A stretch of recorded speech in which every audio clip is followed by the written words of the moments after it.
snap. Oh, snap. Season's almost done. Yeah. I mean, normally it would be done by now.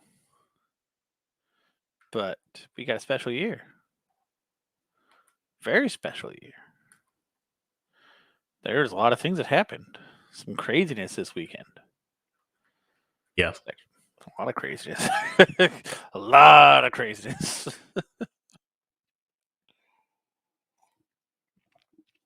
Which craziness should we start with, sir? Oh man, I don't even know. You want to just start with the game that no one cared about? The Thursday night game. thing? All right, we can just go in order. Yeah. Okay, let's make it easy. The Bears beat the Giants. I don't think any of us are surprised by that. Yeah, At I'm all. not surprised anyone beats the Giants right now. Yeah. Even the Jets, if they were to play. I mean, we'll get there, but We'll after get this there. weekend.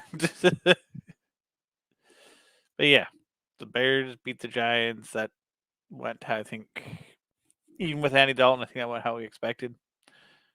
Saquon had a decent game though, so good for him. Yeah, that is good. That's good for him to build on. If he can keep that up next week or this upcoming week. Yeah. Well, it's Good nice offseason. that also Devontae Booker has still been productive, like in the workouts, because he's still got like 18 for 46 yards. So having the two of them, it's nice that they're both showing that they can have a decent change of pace option. It's not all on Saquon, and I think that's going to help his longevity. Definitely. But yeah, Mike Glennon wasn't going to get it done. Oh, wow. I just looked at his stat line. Oh, my Lord. Yeah. 4 of 11, 24 yards, 2 interceptions, and 4 sacks for 33 yards. QBR 0, rating of 5.3. And because of sacks, his total yards was minus 10. Wow. Rough game. So I'd like to add insult, or I guess add injury to this insult. He got hurt during the game. That is. I saw an update. I think he busted his wrist. So, to really, really add insult to that. So, of the 4 completions, one was Evan Ingram for 12 yards. One was David Sills the fifth for 12 yards. And then 2 were to Devontae Booker for no gain. So 2 of his 4 completed passes didn't even get many yards. Wow. So, yeah. Good luck on the draft next year, New York. Yep.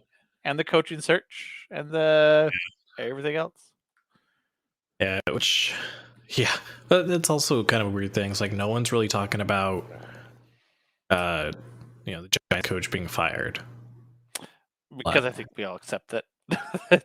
We all accept that should be his fate, and that it's going to be his fate. But it's like with the Bears, on the other hand, it's like everyone's hoping Nagy's out. Yeah. But then what happens if he beats the Bears, or not the Bears, but the Vikings next week? I still think he gets cut because let's be honest, he does too. Finishes 7-10.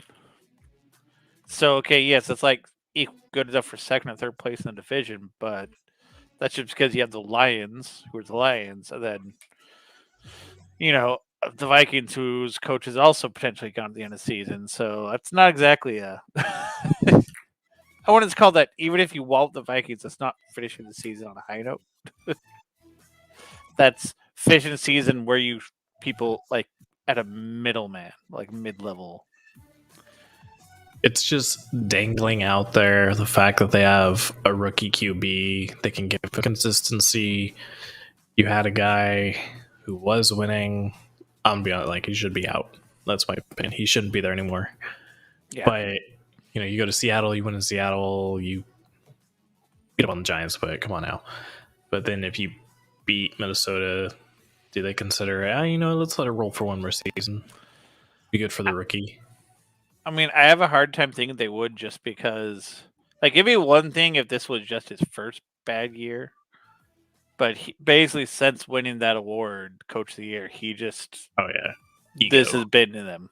They have been middling at best. So at this point, yeah, I think he's gone. Yeah, I mean, we'll know more. I think next week, after next week, and that's when I think everyone will start announcing, just because the rules changes. Yep, I did appreciate the rumor of Harbaugh being bought out to go to Chicago. I'm like, oh, that's cool.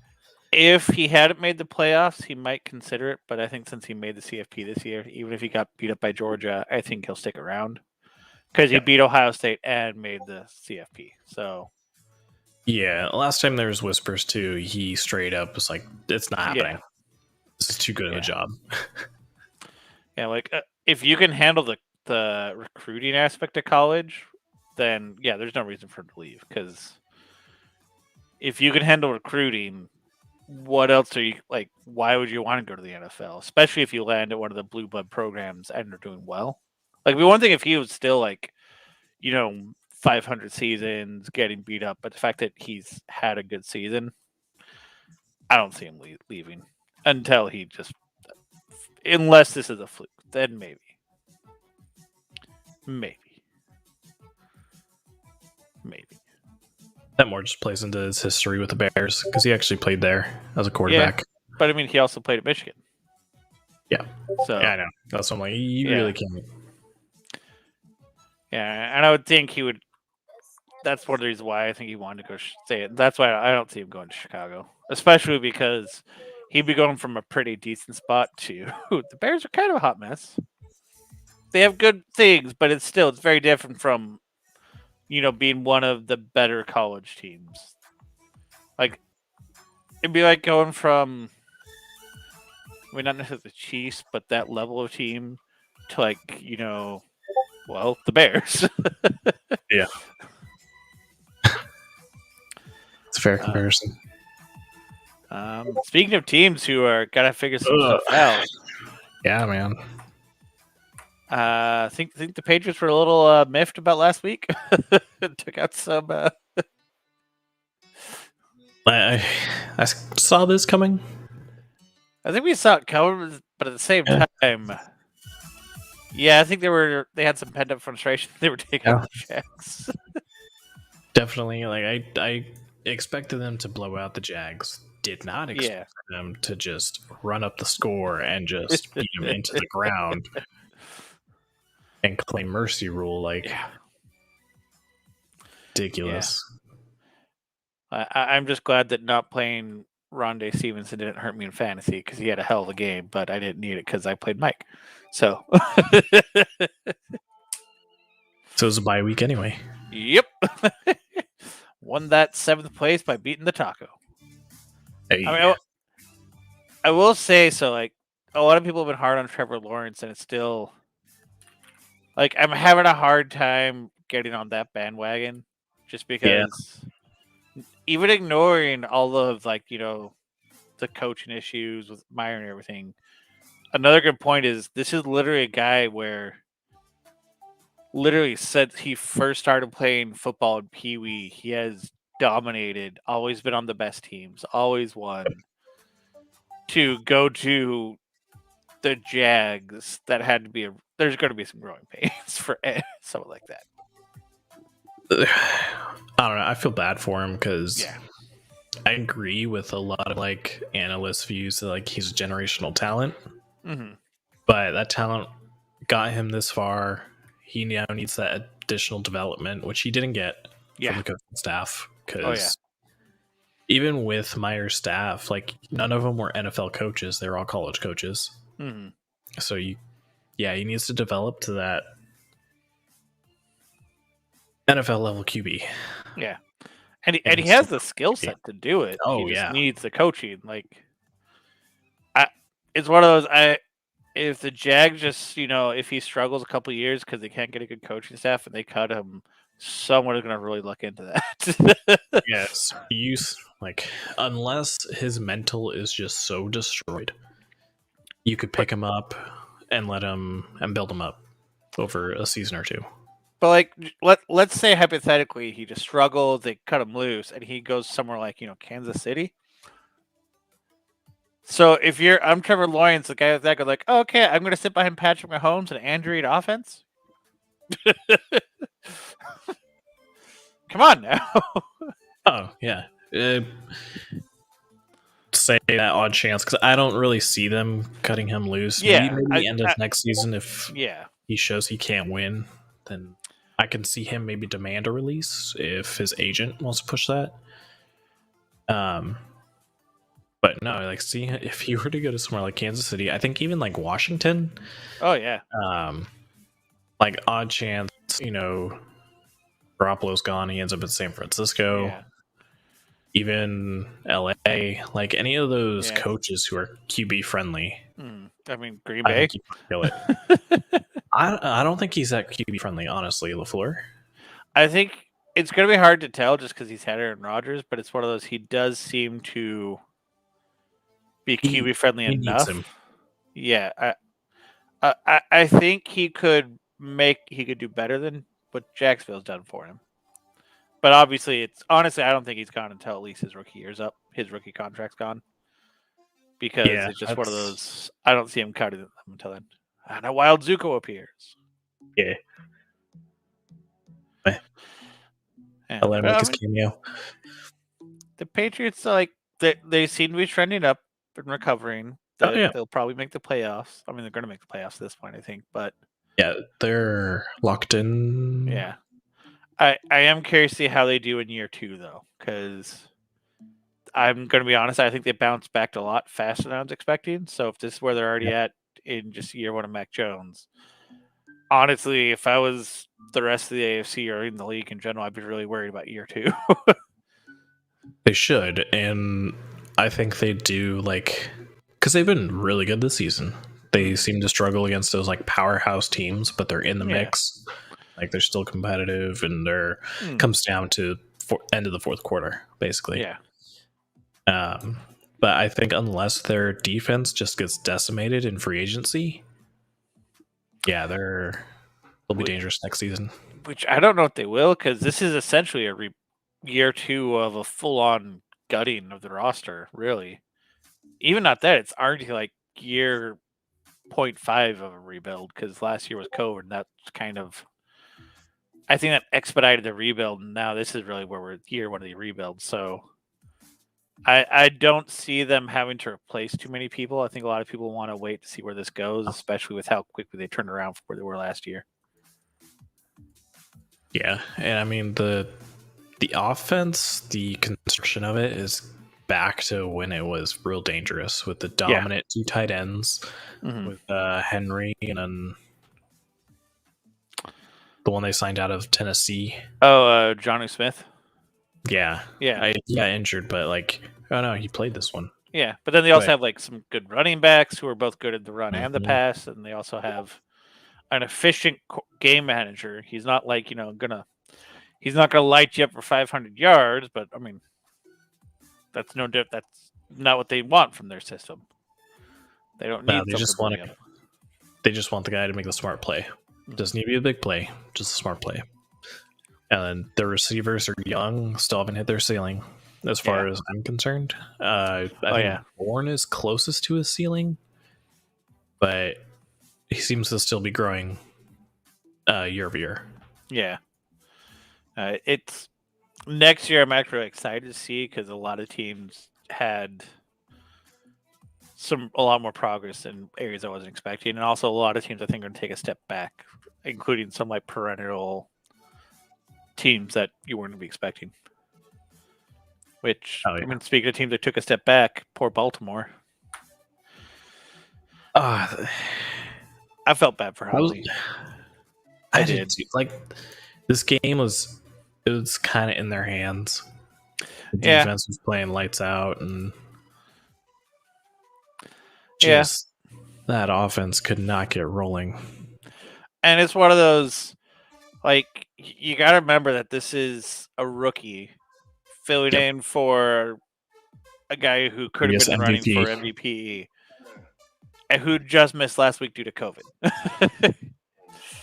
against a pretty like a defense that like when they're on, they are on. They can make your day awful. So, and also overall, again, like the defense played well, and even their offense, like all things considered, wasn't Yeah, it wasn't horrible. awful. So, I do feel bad for them. I am curious. I did see an interesting thing though that pointed out Matt Stafford is responsible for two of the best receiving seasons. Yeah. Not just like we've ever seen in our lifetime, but of all time, really. Yeah, between Cooper Cup and Megatron. Yeah. Yeah, and there's a lot of people like I've seen a lot of people talk about like how great a lot of guys are, but honestly, I'm surprised how few people have been speaking of Cup in that same realm as some of the other top receivers this year, which has been surprising. Like this is literally like one of the best seasons we've ever seen, and people aren't going, "Yeah, he's the best receiver this year." I think it's just because he showed flashes in previous seasons, and it's like previous seasons, but he never showed that he was a premier wide receiver until this season. Yeah, which amazing when you don't have Jared Goff thrown. Yeah, and I mean that could definitely come down to QB play. Yeah, because I mean, like Megatron was blessed to basically have Stafford his entire career. It's not like a guy like Hopkins. You could say he's one of the best because of how many QBs he's played with and made them look great. Yeah. So, yeah, I could see how he doesn't get as much love as he should because the QB play made so much of a difference rather than someone like Hopkins where it's... Yeah, but at the same time, it's not like he had bad seasons before. Like, oh. If you really look at it, like other than the year, like I think it was last year where he got hurt, he's been one of the better receivers. Like he's been one of the top fantasy scorers. He's been like top 10, top 20 every year. It's just there were like a lot of other guys who were overshadowing him, and that's one of those where he's not necessarily like on a individual level as good as like Michael Thomas, a Hopkins, whatever. But he's still a really good receiver. Yeah, and that might have been part too. Is he was in that top group, but he was never at the top of the top group until this season because he had Adams and all these other receivers compete. Yeah, though also in his defense, he also was competing with one time he had Cup, Robert Woods, and who else was on their team? Brandon Cooks. Yeah, Brandon Cooks. So that's also one of the other things. Like originally, he was number 3 to Cooks and Woods, and it's kind of hard to really fault you when those are two guys are 1 and 2. Then yeah, so it's going to be interesting, especially if they, if the Rams win next weekend, they take the division over Arizona. So hopefully don't. You'd rather Arizona take the division? In this situation, yes. Okay, that's fair. That's fair. We have to win and we're in, so. Okay. Oh, are you guys playing? Okay, yeah, we'll get We're playing. Got it. Yeah, we'll get there. Got it. Okay. This game. Oh, so good. Oh man, I wish I had watched it, but what? Top part of it. Like if someone told you, like, okay, Tom Brady's going to throw for 40 yards, 3 touchdowns, Gronk's going to have 115, and yet the Bucs will need a last-second touchdown to beat the Jets. Oh, you liar! Like, what? What happened? It's not like Wilson lit it up either. You know? 234 and a touchdown. Like everyone said, like it was one of his best games, but still, like the run game wasn't electric either. Like they put up over 100 yards collectively. Yeah, but like the biggest rusher was 3 carries for 54 yards, but still, it's only 54 yards. That's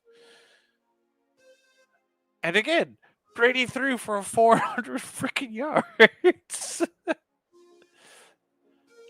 And I think that's the other thing that's also surprising me is like, okay, Brady had an interception, and that was their only turnover. So it's not like it was like turnovers. It was just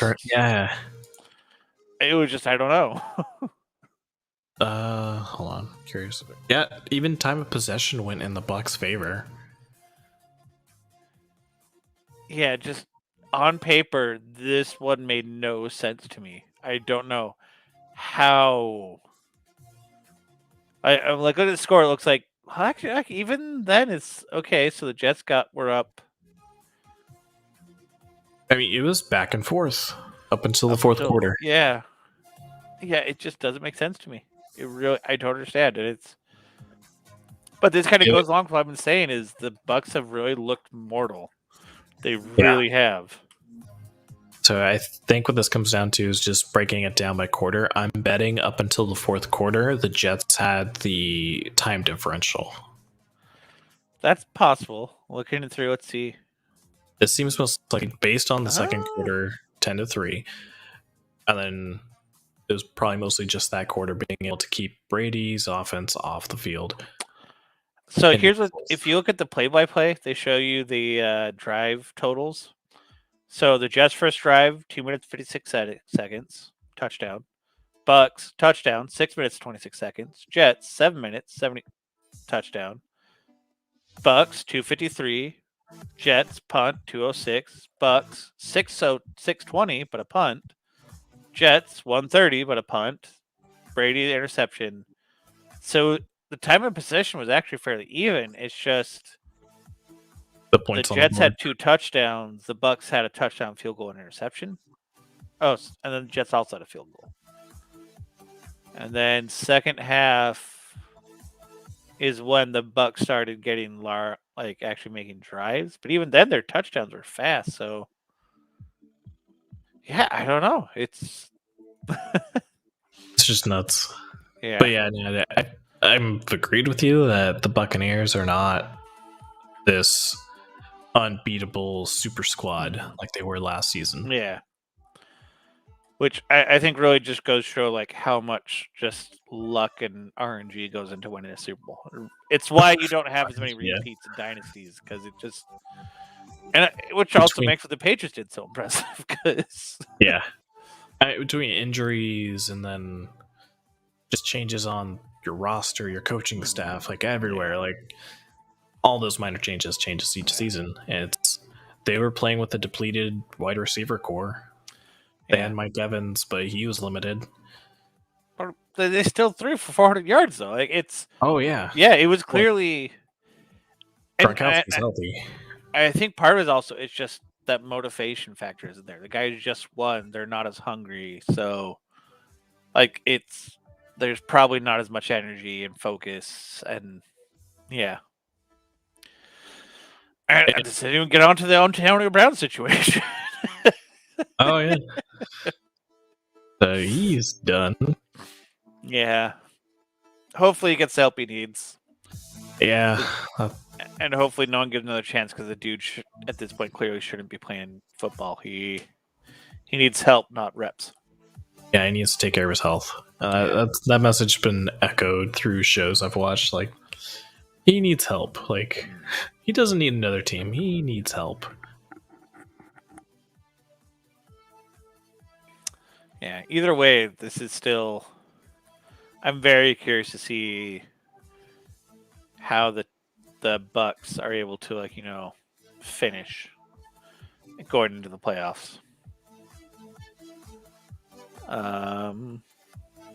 Speaking of teams that need to finish the season, the Bills and Falcons. Yeah, they both need to finish this season. Yeah. Just in case the Niners lose next week, the Falcons need to win. I mean, but even more so, I think the Bills they need to win this game. And what I was personally most impressed with is that they had a run game. Yeah. Painfully, a lot of it came from Josh Allen, though, too. 15 carries, 81, and he was 2 touchdowns. Yeah. But again, for the first time in however long, Josh Allen wasn't their leading rusher. Yeah. This is what they needed. That's positive, yeah. Yeah. Like, all told, they got over 200 yards, and having Singletary break the 100 mark, I think, is what really... I mean, especially because Allen only threw for 118 yards. It's their line seemed to be playing well, and they got runs, and they were also able to contain Patterson, which really kind of shut down the Falcons. Yep. Which I've seen a lot of speculation about where Matt Ryan might end up, and it could be interesting. Yeah, because there are some teams out there that are QB needy, and he's in that twilight of his career where he probably wants to win now. He's not here for another rebuild. Yeah, we could see it's not going to be quite the same level. We could see a repeat of last year. We see a lot of like mainstay QBs change teams, and I'm really intrigued to see how that shakes out. But yeah, I think the Bills definitely need to win their next game. Like even more so, like yes, obviously the Falcons win theirs is the playoffs or not, but to me, the home field makes a huge difference, I think, for the Bills versus having to potentially go to Foxborough. Yeah. That makes a huge difference. And yeah. I don't know. I think for the AFC, I would kind of like to see more of the playoffs go through Buffalo. Yeah. I don't want to see them flame out. That would be just, we need more of these teams to step up. I don't want to keep seeing the same teams every single year. I mean, rolling into not seeing the same teams every year, the Bengals. I mean, so we did say that this one was, I think, the closest one where we could easily see this, but I was not expecting. When I said the Bengals can win, I was not expecting it to be in that fashion. Oh no, we mentioned this though too. Like it could have been in a shootout. Yeah, basically, and that's kind of how it ended up. I came back in the fourth, or I guess in the second half, and but I don't know if we thought a record-breaking shootout. Yeah, that part, no. And also, that is impressive that their defense stepped up in the second half, only allowed 3 points. Yeah. Come on. Just basically shut them down. Yeah, when they have Hill and Kelsey. Well, and here's also what's interesting. Okay, if you heard that, a quarterback QB threw for literally one of the highest totals ever, a receiver broke all sorts of rookie records, but they only scored 34 points. Very rarely does a receiver get 266 yards and 3 TDs, and you still only end up that's one of those 55-45 affairs. Yeah, you would expect more points. Yeah, which, I mean, and that's nothing against the performance. Just I'm really curious to see if that's one of those against a team that actually does that bend don't break thing, give us a lot of yards, hold you out of the end zone. If that derails the Bengals, or if this is just them going off and they can keep it going against better defenses. I hope they can, because it's awesome to see, again, new blood. See the Bengals. Yeah. First time since 2015. I'm for it. Especially since we're in a scenario that Bengals could be the number 1 seed. Yeah, that's probably most impressive. But yeah, because what I think is interesting is it made the Chiefs defense look like they've been better, but I think it also played a lot into the matchups they had to deal with too. Yeah. This was a tough matchup, and I feel like worse teams have come out better. Even the Jets, to name one. Yeah. So I don't know if it's something to do with Kansas City schematically or if they were out of rhythm. I don't know. It shows me that defense has looked better, but I don't know if that's actually because they tightened up. I mean, I would think it's one of those, Mixon's a great running back, but it's one of those, if you can disrupt the run game enough and Burrow so that your secondary doesn't get picked apart, don't give Burrow a chance to be comfortable, that's how you beat the Bengals. And I think that's something that really the Chiefs, when they've won, they've been able to get pressure, but they don't have they're not a crazy good run defense. They're not even a great passing defense. It's more they've been doing, I think, better with disrupting plays than they did last year. But I mean, also the Bengals defense did a pretty decent job of disrupting the Chiefs, I think. Definitely. And I think that plays on that O-line's not as good as everyone expected. after their rebuild. But one thing that like I'm a little curious about too is that defense did kick up when they got back. I want to say Melvin Ingram, but mostly Frank Clark on that D line. When they got him back during the season, basically the game after where he was active, the defense did a lot better. He was in this game. So I'm wondering on if they just schematically like shut down Clark and then don't really have to worry about the rest of the defensive line like at that point. Yeah, I don't know. It's since I didn't get a chance to actually watch it. It's hard to tell. Yeah, Obviously, I always saw the highlights, and those are just going to be focused on the touchdowns. But I'm really intrigued to see how things shake out for the Bengals in the playoffs. Just because that's when they're really going to, like, we're really going to have to see, like, okay, can you keep this up against playoff defenses?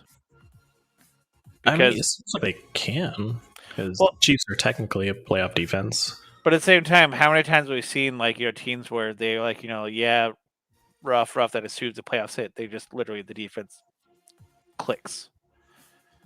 Yeah, and so that's what I mean by the playoff defense is there's just something about playoffs that just all of a sudden a bunch of things click for certain teams. So if the Bengals are one of those teams, they're going to be really dangerous. But if other teams are the ones that are clicking, I'm curious to see if the Bengals can still compete. Yeah, they should be able to. But I'll give them, I think, their most probable matchup first week in the playoffs is against the Chargers. Or I guess potentially Raiders. I could see them definitely pull off that game. And then Burrow got sacked 4 times, so they're getting pressure on him. Mm-hmm. Man, that would actually be really interesting because the Bengals beat the Raiders pretty handily, but lost to the Chargers pretty handily.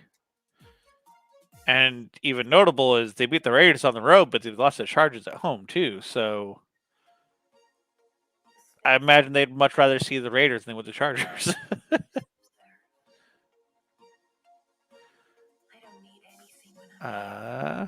Speaking of Raiders and Chargers, Titans and Dolphins. Got them. I mean, the Titans won. Good for them. They beat up the Dolphins. Sucks for the Dolphins. Yeah. I mean, Tua had an okay game. That seems like what it kind of came down to. Like, it seems like they didn't shut down the Titans' running game. If you don't shut down the running game, you're just screwed. Yeah. Which, that's going to be really interesting because, so I don't know if we'll see Henry play next weekend, but apparently Wednesday is when he can return.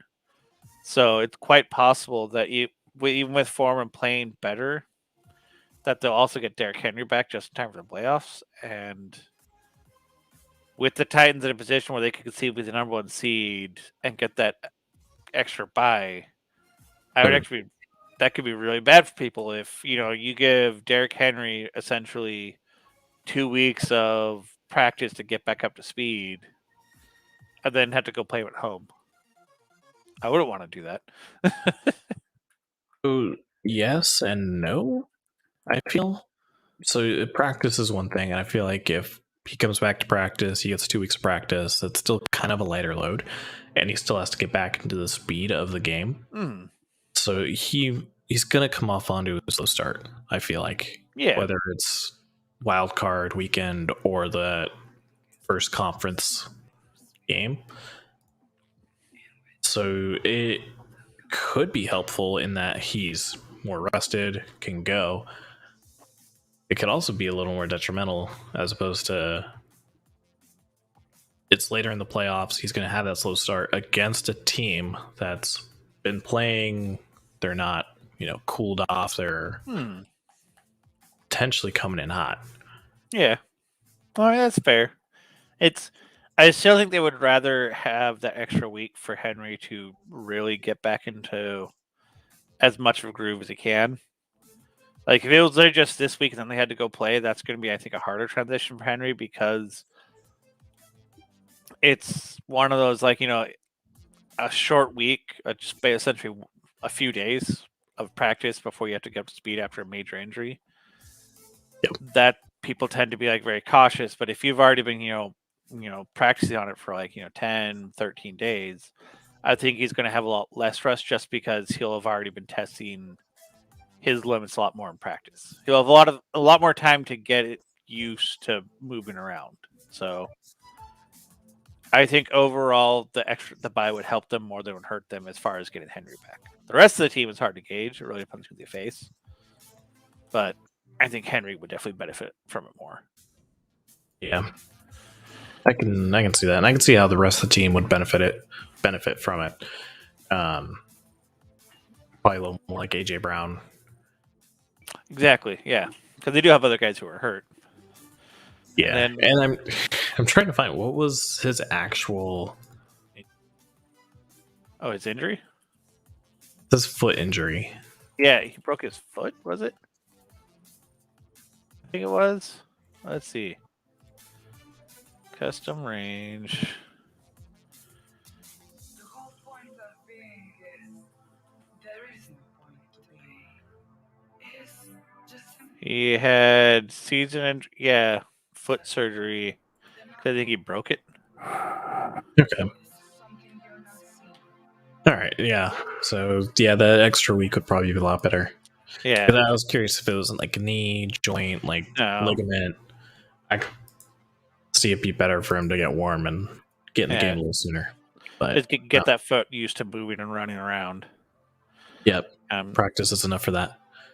But yeah, he'll hit the ground hard. Poor Dolphins. They're eliminated. Better luck next year. I hope they can finally turn the corner because they keep on seeming to be like just right there, but they show flashes, but then they just don't. Poor Dolphins. Speaking of teams who show flashes but don't, Colts and Raiders. Both teams, both of them. I know. They're the poster child for both that. It's flashy. I mean, it really does made it a lot more interesting. Like as it is, it's essentially the only team who can rest their starters is Green Bay now because of this. Yep. This is one of the things where if the Colts won, they'd be good, but because they lost, they got to fight. Yeah, and it's. And then now the Raiders, that comes down to the final week. Yeah, it is literally crazy. That every single spot except for Green Bay is coming down to the final week. Every single one. Yeah. I mean, it's pretty cool though. At the same time. Yeah, I'm a fan. I am on Team Chaos. I fully support it. Oh yeah. I mean, it's really interesting because Taylor had 100 yards, but Renzel only did 148. Carr had 255, but 2 interceptions, and then Jacobs only had 63. So it's, I mean, the Raiders had 80 more yards and 2 turnovers. So if you were to say like, oh yeah, they're the ones who won, you wouldn't really expect that. It's 2 fairly evenly matched teams, and surprisingly, the Raiders pulled it off. Yeah, I mean it. Because you barely, like, it's negligible, the time of possession difference. Yeah. And then you lose in the turnover differential. Like, yeah, it was a close game, and the score reflects that. But yeah, the Colts should have done better with that. Those opportunities. It's hard to tell if it was because both defenses were playing well or both offenses were playing poorly. Because just looking at stats, it could go really either way. And like, yeah, it's a little bit for one side and a little of the other for the other. Like, I could see the Colts defense playing well, but their offense not playing well. Even if Taylor got 100 yards, like the passing game really wasn't there. And I could just see Raiders offense just not playing well, and the defense doing just enough. Yeah. Though what does make things interesting for the Raiders is who is that player they just had? They had one of their players, I think it was, got a DUI after the game. Oh, yeah. So, looks like that's a different headline. That's the Titans had one of their linebackers get charged with assault after the game. Totally different thing I was looking for, but yeah. So I'm curious to see because I don't remember who it was, but given that they're now in win or bust mode, I'm curious to see how that affects their playoff chances. Dupree charged with assault after fight.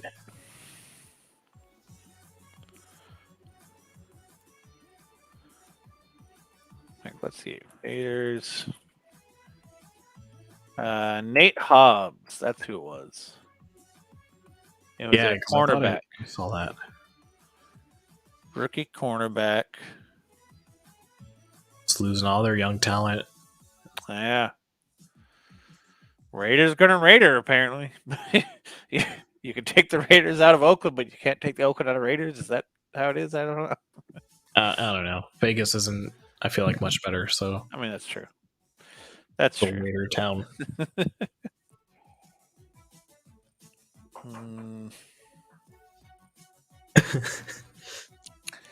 This game, man. The Eagles and the football team. The Washington, maybe Red Hawks, maybe Commanders, maybe who knows. We'll find out in a couple months. A month, actually.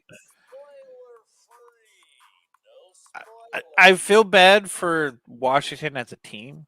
Like as an organization and Dan Snyder, they can go get bent. Yeah, they can Yep. care. But as a team, man, they had a hard year.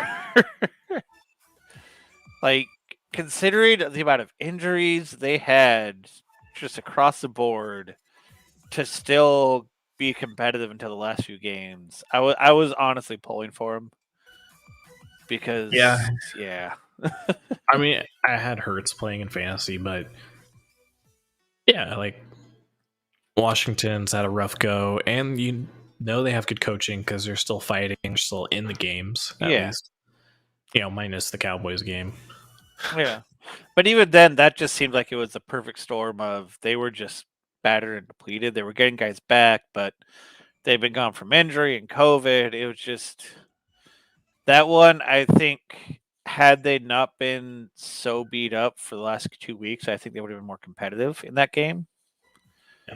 And that's why I feel so bad for them because it's even with the players they had, they're a better team than they showed in that game. And same with this one. It's just eventually it's going to break. Yeah, I mean, kind of like the railing. Yeah, the railing. It looks like they didn't have Gibson, so they were third string running back, and Heineke is good, but I don't think he can carry the team. That creates issues. Well, I think he can carry the team when you have all the players. Because we saw last year, they almost knocked out the bus. Attack. I think you have the balanced attack. Yeah, it's just they had too many stars missing. I think it was between Gibson and what is it? I don't see McKissick on here. Yeah, Chase Young, like they're just down too many key players that Heineke's not good enough to carry that bad of a team. Yep. But he still had a fairly decent stat line too. That's the other thing. Oh yeah. No, he played respectably. Yeah. And I mean the score shows it was close. Which let's not take from the Eagles, but no. Yeah. Yeah. They had to form a comeback to win. So good for them, and they relied on running backs rather than just Hurts running the ball. Mm. Yeah. But at the same time, they did, but Hurts was still their second leading rusher by 3 yards. So that's fair. Yeah, if I were the Eagles, I would not be too confident going forward. Like I still think Hurts needs to really show that he can be a quarterback, not That's a good a one. running scrambler.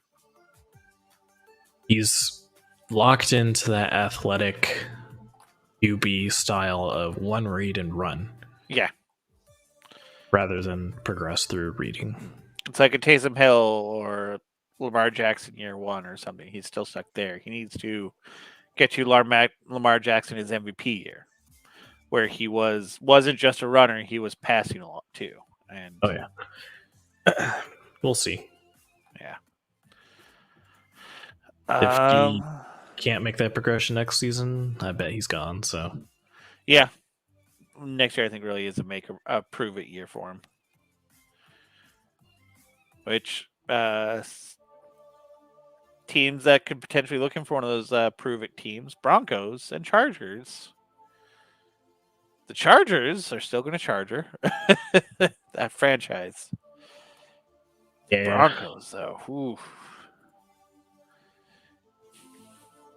I mean, you lose Drew Lock, right? I mean, But- yeah, but at the same time, Yeah.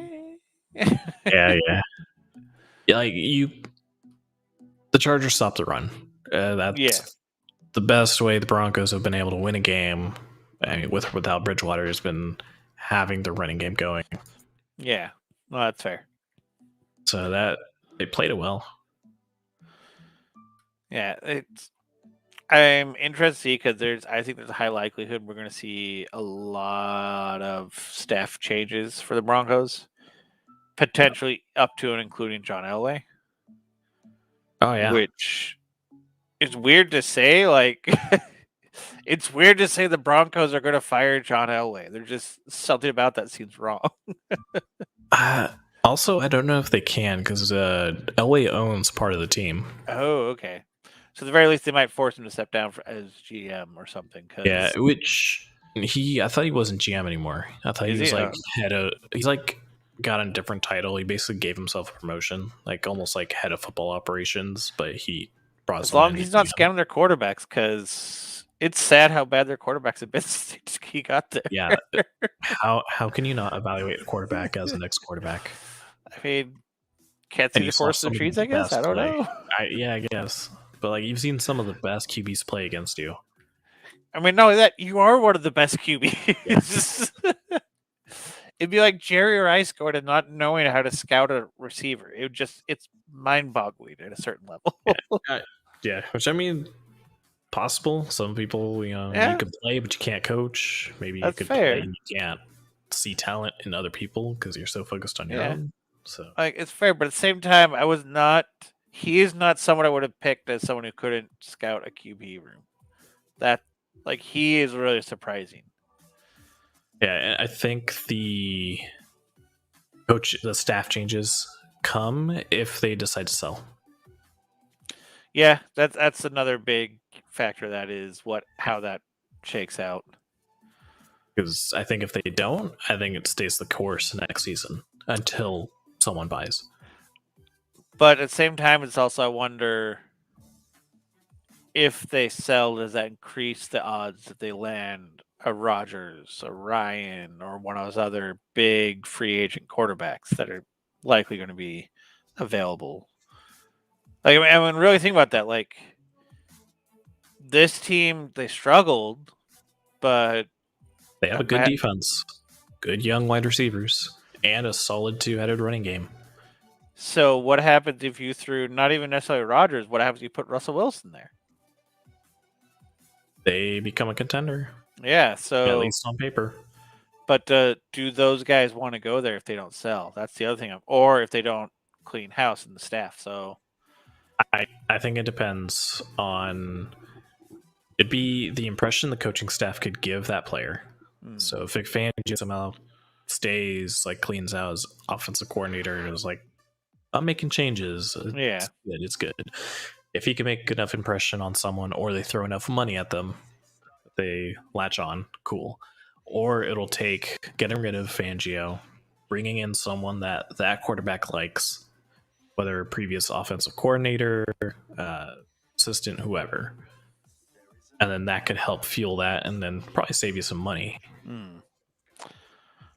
like, I think it'd be interesting to see, like, let's say they get rid of Fangio, and if they're able to bring in, say, someone like a, Leftwich or someone, that might make them a really appealing destination to one of those QBs too, because That Leftwich would. has done really good offense. He's a former quarterback, so he can really understand them. So And he's not an asshole. yeah, exactly. He not just an asshole. He seems like a guy who can respect, the Wilsons and Rodgers, going like, yeah, I understand that. I'm not going to come and tell you how to play quarterback. I'll let you do your thing and just kind of help you. Yeah, because even with Brady, like he gave him his respect, implemented concepts that Brady wanted, and instead of you're running Aaron's and mine's offense, we're gonna run a mesh of the offense we want and like what you want, the aspects you want to see in it. Like he collaborated at least with this quarterback to create the offense. So it showed halfway through their Super Bowl season. The offense turned. Speaking of offensive turning, Niners and Texans. Oh shit! Yes, Jersey's out of reach. It was looking like it could potentially be close early on, but then you guys started to pull away. Yeah, I mean, throughout the whole game, honestly, pretty impressed with the Texans' defense. I knew that they were pretty good, kind of going into the game. Just previous games they've had, it seems like the defense has been what's kept them in. Yeah. So I knew this was going to be like I even told you last week. Yeah, of course I'm nervous about this game, which is fair. But I mean, Lance looked great in the second half. He kind of looked like the player from Arizona, running, scrambling, uncomfortable when he played them his first start. But the biggest difference is Shanahan fed the ball to Mitchell. So they had a run game take some of that weight off. And he made the big plays that he needed to make.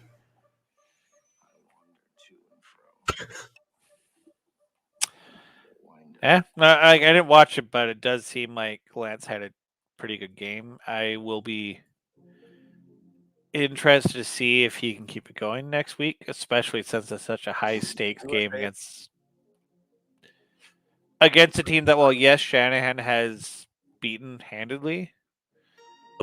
We've seen a lot of streaks end this year, so I'll be curious to see if you can, boost that number to 6 or not, or if it becomes one of those. Does the Rams defense get to your rookie enough to basically disrupt them and for them to break that streak? Yeah, and I mean, why not, right? Yeah. Like, yeah, there's a lot of writing on that because Garoppolo does just enough, and he'll make those smart plays for the most part, and he has that really quick release, so like Donald and whoever can't really get to him. Lance's release is a lot longer because he throws a lot of arm into it. So it's tough, but I think they could win if they're devoted to the running the ball like they were in that first matchup, and if they can run the ball all over him like they did before, because Mitchell coming off an injury, he kept getting better throughout this game. It's awesome to see too, because after the first couple of runs, I was a little concerned myself. I do think your run game's really, because not only does that take pressure off of Lance, it also keeps that Rams D-line from just being able to rush the passer. It makes them have to be mobile, have to be active. That's how you tire them out, and that's the best way to beat Donald and Miller and all those guys. And because, I mean, a rookie QB, well, yeah, he's mobile. The Rams D-line and front seven is really athletic and mobile as well. Like we've seen Donald run down people that very few other players can. So hopefully, for your sake, you guys can do that. Because I think that's how you give Lance the ability to make plays that you need to win. Yeah, even in his first start, like it was obvious he needed more time than your normal QB, just because he's going through the progression slower. Yeah. I did appreciate that he did go through progressions in this game, like as opposed to the last game where he did that first read scramble.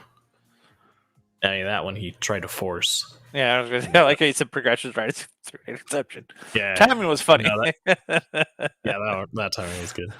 Yeah, that one led to Houston's only 7 points, and yeah, they talked about it immediately after the game. So the play was supposed to be there. The intention was there wasn't supposed to be a corner there. It was more or less a trick play, like misdirection. Yeah. So he just tried to force it.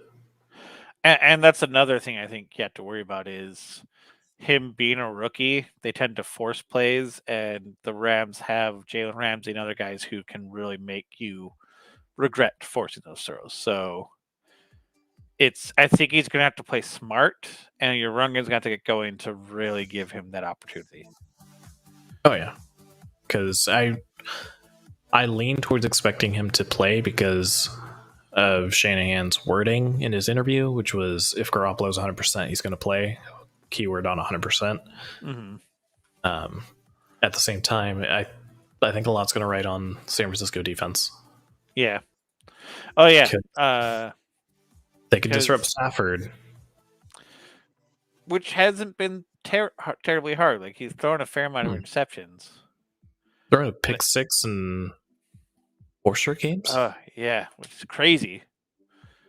But it's and also especially because like the Rams' really biggest weakness is their running backs are hurt. They just I feel like obviously yes, their rivals you don't feel bad for them, but I feel bad for them because they've lost their starting 3 running backs. Which you know the pain of that, right? You know how much that sucks. Oh yeah, we lost our first and second string running backs. Mitchell kind of took on like the second string at one point, I guess, and the first. Now he's our first, but yeah, I mean, being without Jeff Wilson, and then we lost Sermon for a while. Like, yeah, I know the pain. But with that too, like Akers, I think is supposed to get activated soon, but he's coming off a major injury. Yeah. I first saw the report, I want to say it was 2 weeks ago, that he is on track to be activated. I think that'd be better for them if they had also lost Henderson. Like if they still had Henderson, then I think they'd be in a good spot. Right. But the fact that they then lost Henderson, you're like, okay, yeah, we get him back, but we don't have like a solid guy to carry the load while he gets back up to speed. And I think that's going to hurt them. And Niners got super lucky on that one. I'll say it. They got real lucky on that last play. Because it was an interception, then a forced fumble, but because forward progress was stopped, the refs counted him as down. Oh, I think I saw that play. And even I was sitting there like, that should not have been forward progress. Yeah, it was one of those, I appreciate it. Yeah, but that was dirty. Yeah. Especially because we have seen so many running backs get that exact situation and then get an extra few yards because they let them play. But that time they called forward progress. Yep. Yeah. Yeah, that's one of those times where you're like, we got away with it. Let's just keep going. Power through. Yeah. And I am happy for this guy. They got Willis, he's back, and then Key, who was playing on the other side, on and off. On the defensive line, they're stepping up their game big time. Yeah, what you guys need. Yeah, I mean, Bosa's been shut out the past 2 games without a sack. Well, because it doesn't matter how dominant of a defensive lineman you are, you can only be the guy so much. If you're the only guy, eventually you're going to get double, triple team. The other guys have to step up. Yeah, he has been. That's what you need. Right is then there, you triple. so you need the other guys to really show up. That was a big point too. Norman got benched after that one. I mean, that was PI. Yeah, that was bad. I always love when guys commit obvious penalties and they just have the what? What do you mean? Yeah, and I only punched him in the kidney.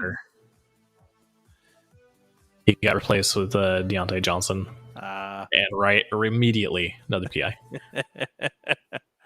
Womp womp. That's how it goes, But- though, right?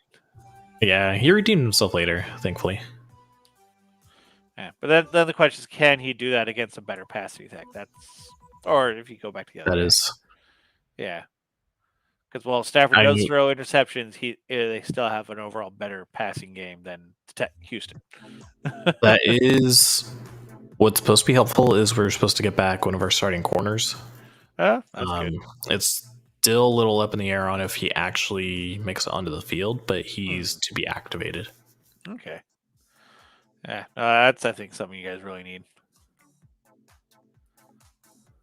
That was probably the best play right there. Yeah, and the game. Poor Houston, man. They're trying. Even with their organization a mess, they're trying. I give them credit. It's not like they haven't stopped playing or stopped trying. Yeah. Speaking of teams who didn't stop trying, Seattle, whew, they beat the Lions up. I was interested to see which way it'd go on if the team would just quit. Because it's the first time they've ever been full on eliminated. Yeah.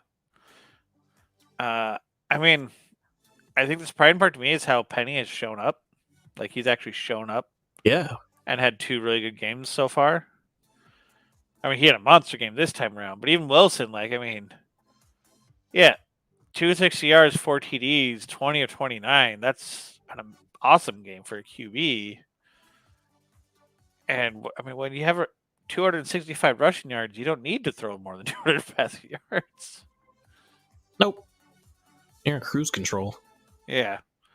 And while Amon-Ra had a decent game, DeAndre Swift and the running game got shut down for Detroit, which I think that's really what made a huge difference. And also they clearly, I mean, they didn't even have Goff. I don't even know who Tim Boyle is, but he had an awful game apparently.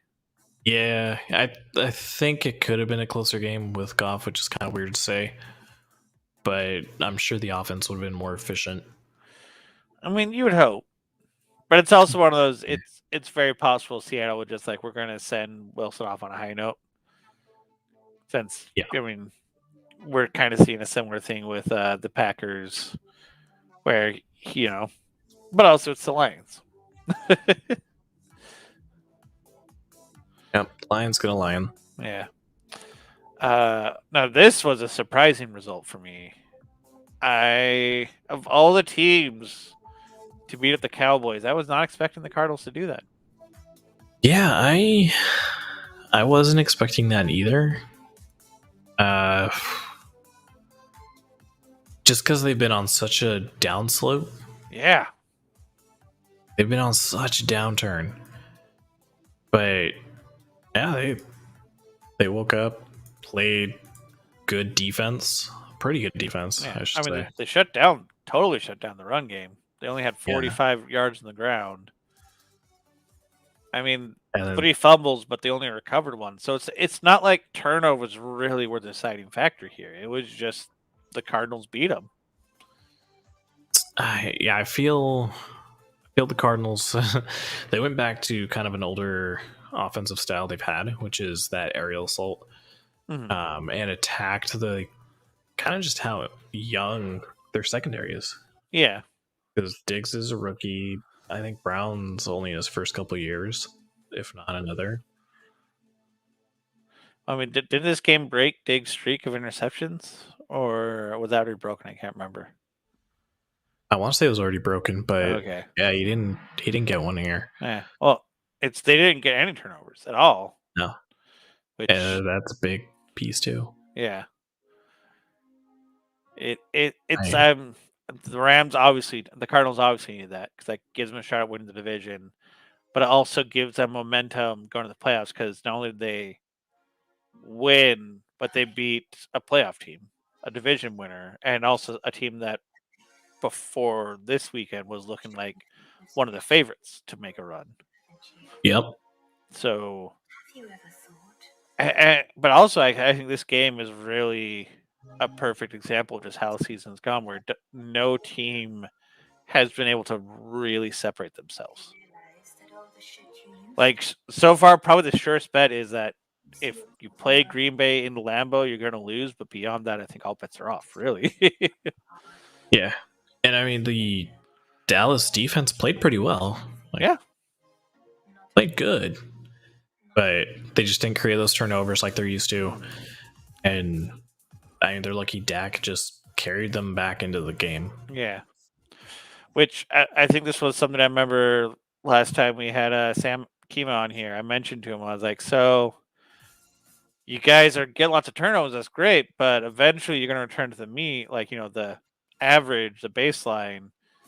And this game kind of shows that when you guys aren't getting turnovers, it's a Yeah, lot harder for you to win. Oh, yeah. 15 of their points came in the fourth quarter out of just hurry up offense. So they were out of it up until then. Yeah. I'll give them, they had some raw deals on those final drives. I don't know if you saw any of it. I didn't catch it, this one. So there was one part that screwed them up. They burned their last time out because the Cardinals kind of flubbed a substitution. Basically, Murray looked like he was coming out, looked like a kicker was coming in, and then they switched. So Murray went back in, the kicker went out.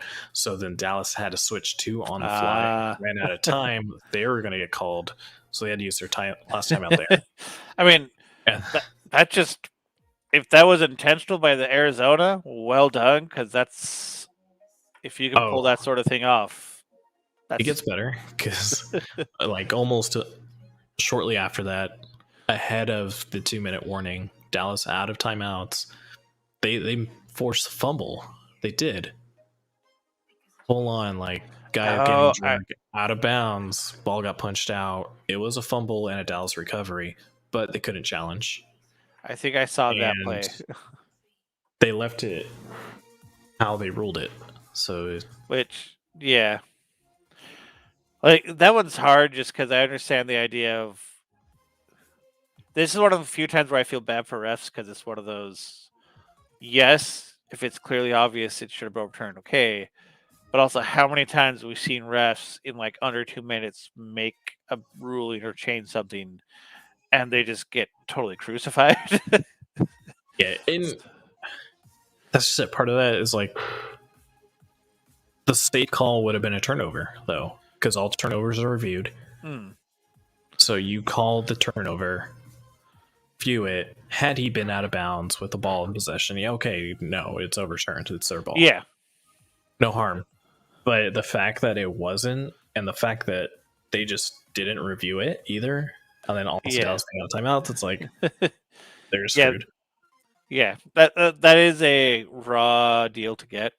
It's, I mean, I'm not going to sit here and defend the NFL's officiating. They need to do a lot of work to fix their officiating, and they can't say they don't have the money for it. Refs.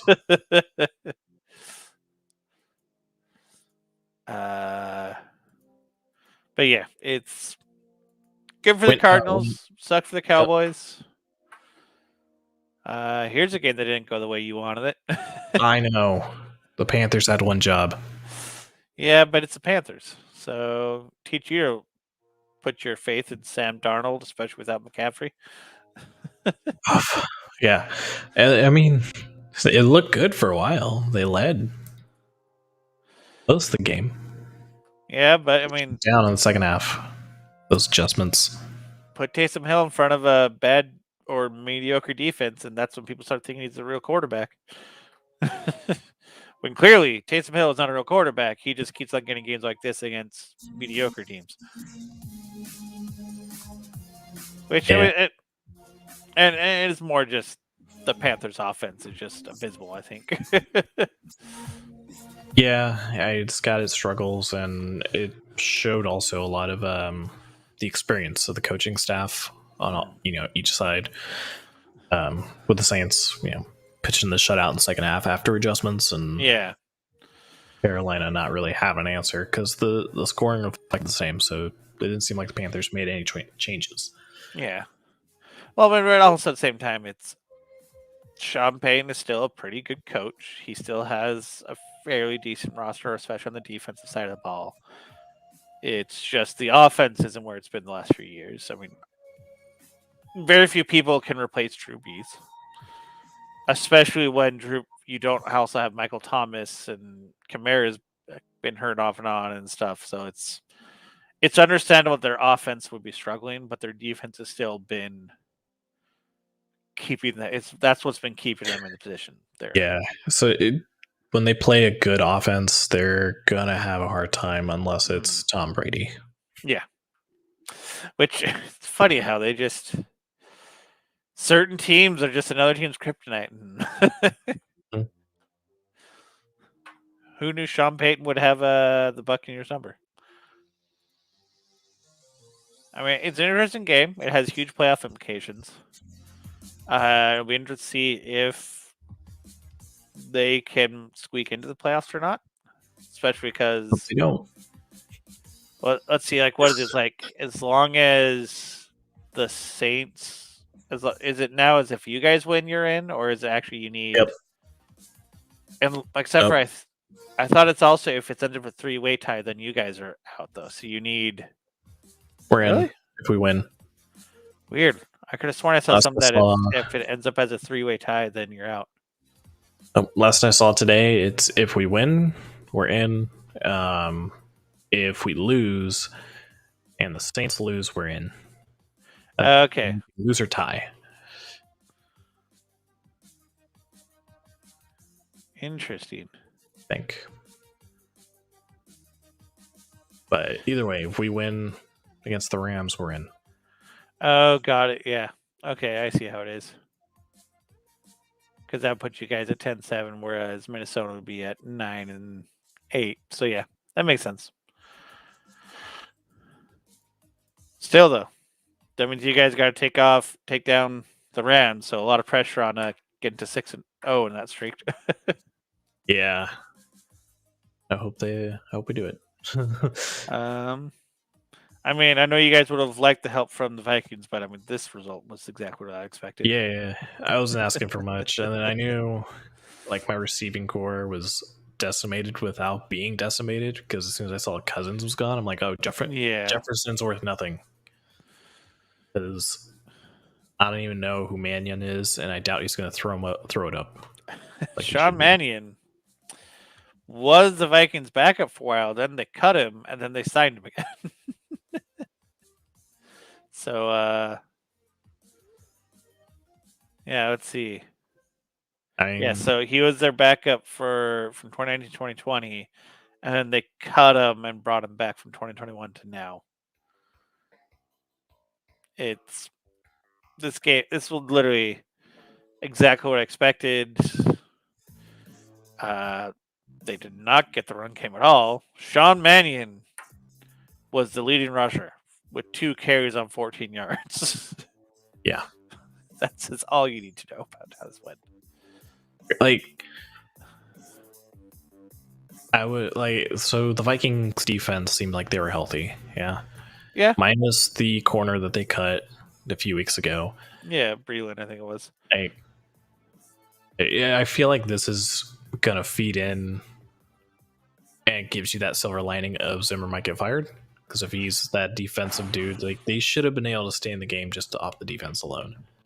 Yeah, well, it's their offense just was not there. But then, I mean, I think after seeing that press conference of Zimmer's, he looked don't defeated. know how he's not. Well, not just defeated, but like especially his answer to the question about Mond. This is the rookie, the guy who is essentially your future. And when someone says that, are you thinking no? Why? Because I've seen him in practice. Like, that's not the words of a coach. That's not building up your rookie. That is just basically saying, nope, he's awful. We're not going to play him. Yeah. So I really, really hope they get rid of Zimmer because Hey, you might get it. there's rumors that they are already beginning the process. They just can't officially until they fire him. But at this point, I really think he's gone at the end of the season. Which Yep. Here's a little wildness for you though too, because there's already been talk of Sean Payton getting traded from the Saints. Like, there was talk about it years ago. Then they re-signed him, and then there's talk like, oh, the Bears might trade for Sean Payton. But who would they trade that you would want to take in Probably just draft coach? picks. Let's be honest, just draft picks, and they don't have to worry about his contract anymore or whatever. But just think of like the Vikings. They're like, hey, you know what? We'll do it. That would be of all the coaches to take, that would be the most conflicting one to take. Let's be honest, because ever since that game, and you know what I'm talking about. Let's just say Peyton has not been a popular guy in Minnesota for obvious reasons. That's true. Granted, I think the Saints have paid the dues for that game with the multiple inexplicable losses to the Vikings in the playoffs for no good reason. So at this point, I think they're even.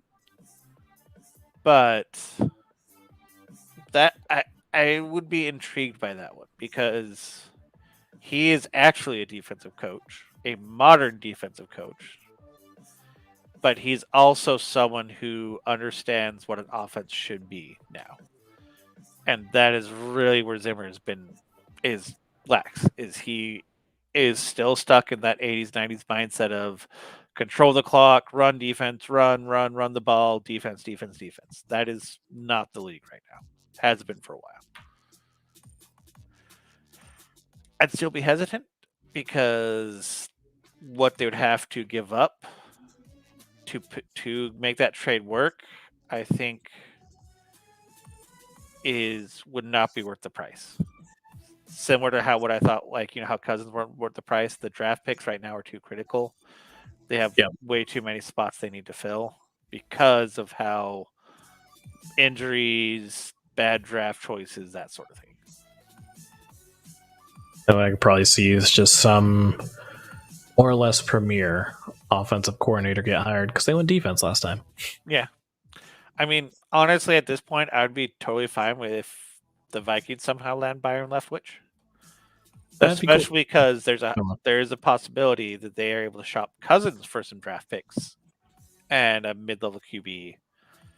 And then if they can either develop Mond or eventually pick up another quarterback in a draft, I would be very excited to see just the roster they have in the hands of an offensive coach. Yeah. But I have to wait a couple weeks to find out how that goes. And closing it out. Steelers Browns, good for Roethlisberger, I guess. I mean, sorry, I'm gonna be honest. I turned this game off after halftime, so I was like, I already wasn't invested, and it was pretty gay. I had the Manning cast on. Okay. And I legit didn't watch. I just listened. I mean, Najee Harris had a monster game. Yeah, good for him. That also explains how they won with Ben's stat line. Oh my lord. He knew he's on his way out. Yeah. I mean, but what's interesting is Mayfield getting season-ending surgery. Not only was that basically guaranteed to be Big Ben's last game as a Steeler, this potentially could have been Mayfield's last game as the Browns. Yeah, that potential's there. And that I'm intrigued to see how that plays out too, because he's never really made it to the next level. Yeah. I've been a little curious about that though too, on if it's on the coaching staff and the coaching changes and them just not developing him like he needs to be, or if it could just be how he wants to play, kind of screw the coaching. Yeah. I've been curious about that. I mean, they are a team I could see trying to make a play for one of those big free agent QBs they're going to have, just because. I mean, while I think they still need a really good like star receiver, they have enough quality receivers that that's not like a make or break thing. Oh yeah, And they have a good defense, they have a good run game. So really, I think just a better QB could. It's like the Buccaneers, really, where it's just if they just get a really good QB, like QB play. yeah, that they can go from being a team who missed the playoffs in 7-9 to making it run at the Super Bowl.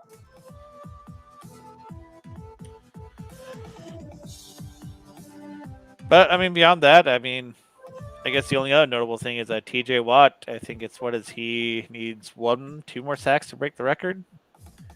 I think so. Going against the Ravens. So that could be interesting. Let's see. What's his?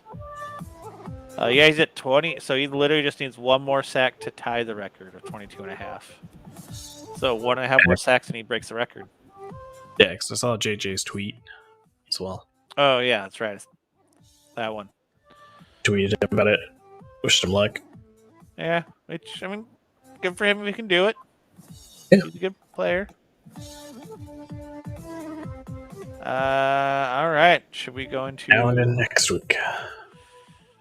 This is where it gets interesting. So, we got 2 Saturday games. 2 Saturday games. No, we'll just snap in order from here. Okay. Well, I mean, those first 2 are the 2 Saturday games, so it works. I mean, this should be an easy win for the yeah, Chiefs. I don't know. I don't know what else to say about that. Yeah, this one seems like an easy pick. Unless for some reason the Chiefs can't stop the run and the Broncos defense just plays lights out. Yeah, which they might. I don't see that happening, but they might. Yeah, I don't. Stranger things. I also updated the ticker. We did have that went a lot better than I expected, honestly. It was 81%. I Yep. did the math. Thank you, Bucks, for pulling off at the end, because Yeah. that was looking like I was like, ooh, that was a big miss. Yeah, that one came down to the spread wherever the bet was made. Okay. But I mean, this also seems like it should be easy. it should, but in the off chance they just can't contain Hurts or stop the run game again, like I could see Philadelphia pull out an upset. Yeah. But to me, just the smart choice on the Cowboys. Yeah. Well, because it's not only do you need the Cowboys to struggle containing Hurts, you also need the Eagles to shut down the run. I feel And like it's not as tall of an order, though. Well, did you shut down the run and disrupt the passing game enough where the Cowboys just don't absolutely shred them in the air? I think that's where the tall order comes from. Yeah, exactly. It's going to be a really hard call. Ask for them. This one, I think, is actually surprisingly competitive. So Jackson seemed like he was close to come back last week, although he was limping during warmups or during practice when he did it limited participation. I got a feeling he only did that because Huntley was still on COVID and wasn't coming back to the following day. But I think even with Huntley, like the Ravens have a really good chance to upset the Steelers. Honestly, I would not even try to call it an upset at this point. Like they're essentially even to me right now. It's I think it's offense versus defense. Like yes, the Ravens have a highly ranked offense, but a lot of that was from when Jackson was healthy. So then that comes down to, well, I think both teams have solid defense. Steelers probably has a slightly better defense. I think the Ravens' defense is good enough, whereas the Ravens' offense is a lot better than the Steelers' offense, and that's where it really comes down to, I think. I could see the Ravens offense finding success against Steelers. I don't see the Steelers finding success against Ravens defense. I think there's too much there. So I can see that. I could also counter that, and I could see the Steelers find success against the Ravens only because they have really good wide receivers, and Baltimore's secondary is down to the third string. That's what made, to me, the way they played last week even more impressive. Is that these were all practice squad guys and like free agent signings last minute. That's not to say I think it's outside the realm that Pittsburgh wins, but I still think this one the Ravens pull off. Yeah, and I'm on board because again, like I can see the Ravens offense edge out Pittsburgh's defense more than vice versa. This one should be a really easy pick, especially with how the Browns are playing. That's actually kind of funny. Yeah, it is. If Baker weren't hurt and or totally gone, I could see the Browns pulling an upset. However, that's I think really what it comes down to is I don't see the Browns upsetting them without nice flex. Baker. Look, Mister, I'm playing poker and watching. Mister, I know how to multitask while also risking money. Yeah, I don't see how the Bengals should drop this game. Yeah. Unless they turn the ball over like 5 times. Which isn't impossible, but I just don't see it happening. No, I don't either. I see just most of them playing to not get hurt. Yeah. So. I mean, even with Green Bay resting basically all their starters because they're the only teams who's locked up their spot, I still want to see the Lions really winning. So, I could if Green Bay actually starts or sits all their starters. So essentially, both running backs, Rodgers sits, Adams sits, Lazard sits. Like, yeah, if they sit like all their players, all the key starters on defense and offense. Yeah, I see you go this way. Again, though, that's an if. But also, even with that, it's just Green Bay against the NFC North. I very rarely do not. Different equation though. If Rodgers is sitting, that's fair. This should be a good game. Yeah, actually, I do think the Titans win, but I'm still not totally confident in it. It's still one of those where, yes, the Titans got the run game going, but the Texans have been surprising people. Mm-hmm. And I doubt they'll play Henry. I still think they're going to rest him one more. Oh yeah. So, but all they really got to do is shut down Foreman and the rest of the run game, and then the Texans have a good shot. Yeah, because I mean, Mills is playing pretty well, which is good for the Texans, but yeah, they shouldn't be the ones to win just based on the record, the statistics, but they beat them last time in Tennessee, so yeah, that's fair. It's hard to gauge. But also, it's hard for bad teams to sweep someone. That's the other aspect of it. Like, this isn't like New Orleans sweeping the Bucs. Yeah, like this is. I mean, New Orleans did sweep the Bucs. Yeah, but this would be like the Lions sweeping. Yeah. Honestly, the Lions sweeping the Green Bay, where it's like you're taking the worst team in your division, sweeping the best team in your division. That's a tall order for any team, really. Yeah. This is the way it should go. If it doesn't, it's more or less an upset. Yeah. So. Now this one. Yeah, I just flip the switch. It should be the Colts, but if Jaguars can stop or slow down Taylor and get to Wentz, That's true. like the Comes a game. Texans beating the Titans, I would view as an upset. The Jags beating the Colts, I wouldn't, just because. Well, it's not an easy Well, blueprint to do. Everyone knows Yeah. how to beat them. It's just a hard thing to pull off. Yeah. Yeah. I mean, I still expect them to win because I don't really I don't expect Jacksonville to shut down Indy's running game as Yeah. easily as Indy's defense shutting down any bits of what you might call an offense the Jaguars have. Yeah, I would agree with that.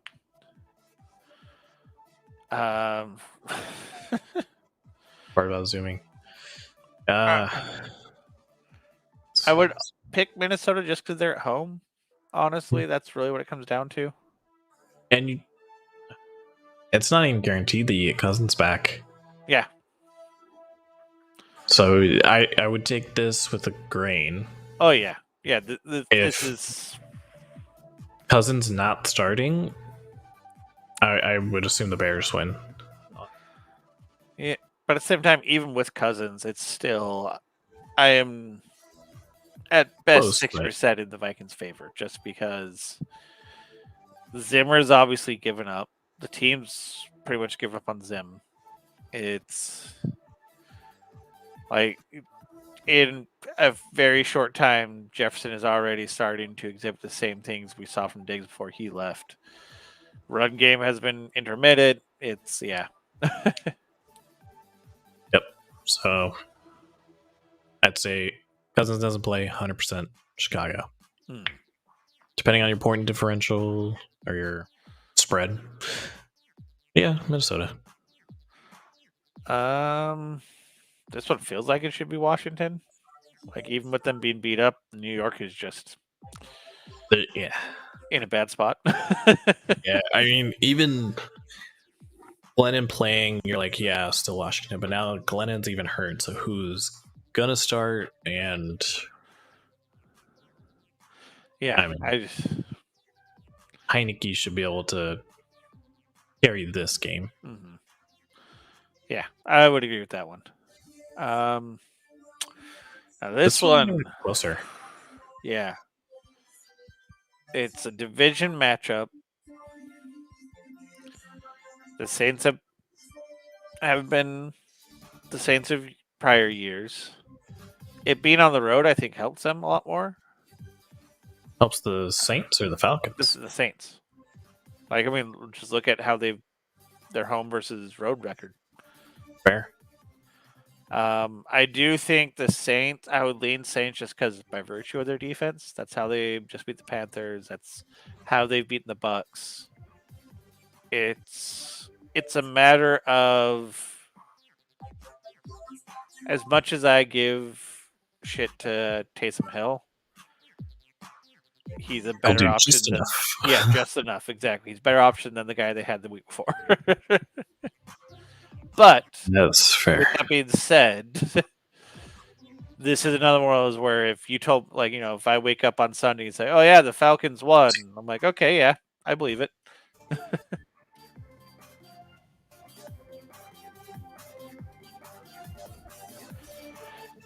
Yeah.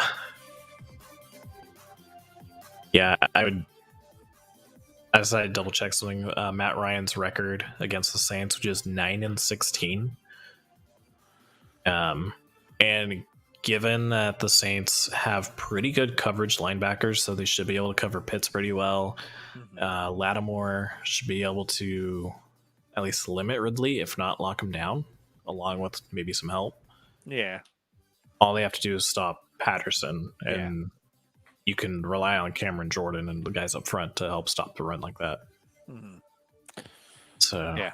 I would lean the same way with the Saints. I wouldn't necessarily be surprised if they struggle to contain them and like Atlanta actually puts together a good game plan to edge them out, actually being close and then kind of fourth quarter win. I wouldn't necessarily be surprised, but I lean Saints as well. Yeah. This one feels like it should just be no brainer. Yeah. I mean, honestly, the next two actually feel like they should be no brainers. well, It's that one, yeah. Bucks. yeah, because they're not gonna have to deal with Brown's drama. The two backup wide receivers looked pretty good. They led the team in receiving. Mike Evans is a week healthier, so he even played last week. Yeah, That'll be helpful. It's a matter of how is Buccaneers' run game, and are the Panthers able to move Pressure the ball Brady. at all? Not even just pressure Brady. Are the Panthers Oh. able to move the ball? That's fair. If they can move the ball on offense. Yeah, because that's the thing. It's like Brady, like, I don't know how much he was pressured, but 400 yards and 1 interception. So they shut down the run game, but then you need to be able to also, like, compete. And I honestly, at this point, I just don't know if the Panthers have it in them. They might, but I wouldn't feel comfortable picking them to win that game. No, I mean, I wouldn't either. I do think it'd be interesting though if the Jets can upset the Bills. That Because I feel like Tampa Bay was honestly, I think, tougher than Buffalo in some aspects. Yeah, man, I don't know. It's just that has a lot of playoff implications if it does. That actually costs the Bengals the 3rd seed. Yeah, that costs them the division if they drop that game. Costs them the division, and the Bengals lose the 3rd seed. You go from the Bengals playing the Colts to it's literally that part doesn't change. Interesting. They would play the same teams. The only difference is I see you changed that. The only difference is New England goes to Buffalo instead of host Buffalo. Interesting. Yeah. I mean, this next one also feels like it should be an easy win, just because. I mean, for more reasons than I feel like the obvious. They did lose Bobby Wagner for this game. Oh, I didn't realize he got knocked out. Yeah, he suffered a knee injury, no surgery, but he's not playing week 18. So that's a big hit. He's like your leader on defense, and your Mike linebacker, like dude calling plays. Yeah. So especially against a team with a good mobile quarterback, you need your linebackers. And so, to be honest, one of his top receivers is Ertz, so typically you put a linebacker on him, and you put a corner. It's still kind of mismatched because of the size. So. Yeah, that's what I'd expect. With that said, though, Seattle's run game has shown up lately. Yeah. Wilson's hasn't looked as bad, so it's. We did briefly. We did talk about the Eagles-Cowboys game briefly. On the Spark Notes, where you'd expect the Cowboys to take it, almost run away with it. But if they can't contain Hurts, any bits of the run game, it'll be a tough going for them. Yeah. And also, if the Cowboys can't get their run game going too, that's the other thing, is they need that run game. They can't always rely on the passing game to bail them out. It hasn't been as reliable. The pass game will probably have an easier time against the Eagles, but but it's that they have needed that run game to really take pressure off of Dak, because he just hasn't been the same guy. Yeah, that doesn't help their odds either. Yeah, like again, realistically, the Cowboys should win on paper and everything. It's still just one of those end of year division games are really hard to gauge. Division games are already kind of hard to gauge, but especially an end of year one with a lot of playoff implications. I mean, Which I wonder if it's because we haven't finished the other 2 picks. That's why Yeah. nothing was changed in the OC.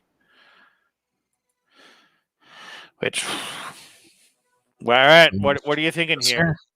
What are you thinking here?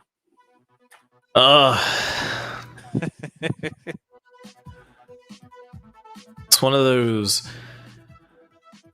If I pick with my heart versus like, because I like even with my heart, like the Rams have been struggling like against a depleted. That was, I mean, the beat of last week.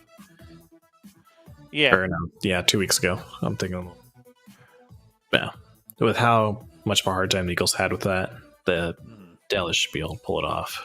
Yeah. But here it's Really- like even with Rams struggling against the Ravens and the Ravens being so depleted as they are, it's like Niners have a chance. Mhm. Yeah. So like, don't pick with your heart. Don't pick with your head. Pick with your gut. What does your gut tell Right. you here? What is the rumbling in your tumbly telling you? That's especially because it changes a lot the way you go. Mhm. I just want to see the changes. It's Rams. Grimm's going Rams. I mean, but here's the thing: when was the last time Rams and McVay beat Shanahan and the Niners? It's been 5 games. And how did their last game go? Oh, handedly Niners way. That's just it. Like we have Mitchell back, Yeah. so they get the run game going. Then I think it's done, and especially if the defense can come up with a couple takeaways, or at least one. Hmm. Been hit or miss with the takeaways. I don't know. To me, gut says San Francisco just because of Shanahan and his ability to game plan against McVay. So here's what I think will be interesting to see, though, is if they go with Lance, I could see that actually being bad for you guys. Just by virtue of okay. him being a rookie quarterback against a very talented defense. And like, so it's one thing like, well, Jimmy G isn't, the best quarterback. He's still experienced. He has not just experience, but also experience against McVay and the Rams. He's seen those guys a lot. He's learned it. They know how to game plan around and play out his strengths. Whereas Lance is almost like it's why he hasn't played for so long. Is because you essentially have to almost do a different offense for him because he has such a different skill set. Pair that with him being a rookie. That's where I could actually end up seeing that be a worse case for you guys than playing Jimmy G. So what's kind of wild about that though too is they haven't changed the offense much. Instead, they have just certain packages and plays that are dedicated to Lance. Mm-hmm. I mean, but really. So that's kind of been the only difference between the two. I'll give Garoppolo as a much faster release. But I did see flashes in last week where Lance was ripping the ball quickly on those short passes. So I think it would, if they came in with a game plan where they told him, hey, go 1-2 and then check down, as opposed to like 1-2-3 check down, or like try to go through full progression, but rather go to that check down sooner, take what we can, keep the ball moving, don't let that line get to you. Kind of how Garoppolo plays. Mm-hmm. I can see it not matter who starts, because I honestly don't expect Garoppolo to play just because of that's such a big injury to your hand, and they want him to be close to 100% to play. Mm-hmm. For the playoffs. Yeah, it's going to be hard, I think, just because, like, again, in theory, yes, if he can go, get the quick release, get to the check down, but we've all seen how many times where it's like, how many times have rookies struggled with things like that, where it's in theory they should be able to do it. They've Yep. shown flashes, but it's a lot different when you have like Jalen Ramsey and Sam Darnold and Von Miller bearing down on you, and so yeah. it's if you guys don't get the run game going early enough that they can't just bull rush rush you every down. I think Lance is going to really struggle, and that's really I think where it's going to come down to is can you get that run game going early and keep it going. Yeah, and I feel like it may not even be can you keep it going, but can you be dedicated to it? They were in the last game. Mitchell ran at 27, Debo 5, Wilson 10, as far as like designed runs go. I remember. All right, he's got a point though. So what's your pick here? I mean, I picked the Niners mostly because of the coaching history. And they have Mitchell, who is a quick back. He's patient. Like, he's just a good running back. So I think it'd be a lot easier for them to get the running game going. And Wilson looked good in previous games. That's fair. So it's if the defense can hold on, and I expect them to commit to the running game, no matter which quarterback's playing. And I think that might make the difference. Yeah. I think I would agree with you where I would pick Niners just based on the fact that they have won 5 in a row against the Rams. And that is one of those things where those sort of trends are hard to break. Because generally those point to things beyond just talent and that sort of thing. So that's why I would definitely lean with them. And that's been part of the game plan. They give it to him in the backfield or designate misdirection passes to go to him. Yeah, but I would still preface that with, if you guys have Lance and don't get your run game going, then I could definitely see the streak getting broken. Yeah. Unless he has made that much progression, which I find unlikely within a single season, but he is really smart. Yeah. Honestly, this one is, I think, one of the hardest ones to pick. Just by virtue of the Chargers being the Chargers, and you never know what Charger you're going to get. Like I don't know. Every time I think the Chargers are starting to trend upwards, they just faceplant, and every time you're like, okay, well, they've seasons written off, they go off. And I don't know how they are so wildly inconsistently consistent across players, across coaches, across cities. I don't know how they do it. I don't either. I mean, I lean Chargers. I know, like, whoever wins, they're going to be in. Just because the Raiders' defense should not be able to hold back that offense. But that's also keyword is should. I mean, they have Eckler back, Allen, Williams, Cook. I think Guyton's still playing too, who filled in for when Allen was out. And he was good. He was electric. So there's no reason that this offense shouldn't be able to take over this game and get them to win. Even if their defense is playing off. Well, even if the defense is off, and even if Herbert's turning the ball over, it's like the Chiefs, where they just on paper have too many weapons. Where you're like, how can they not overcome it? Yeah, but it's still hard to gauge just because the Chargers defense hasn't been what they should be, and the Raiders have been consistently middling. And they've been competitive in a fair amount of games. And on top of that, I don't think either team really has a coaching advantage, too. That's the other, I think, part there. So, yeah, just to me, up and down, like, I feel the Raiders are more inconsistent on all three faces of the ball, basically. Yeah. Chargers tend to beat themselves, whether it's that kind of Charger curse, where they just drop a game at the end, or Charger's gonna Charger. penalties. Yeah, basically just because they're the Chargers. But yeah, they have the more consistent building right now. Mm-hmm. Yeah. The amount of true that is way up there, but the Chargers are they've been the Chargers. I don't know what Well, is the best way. my response to that would be is they have built around Herbert. They have built around Bosa. Just somehow they always seem to mess it up. And it makes no sense.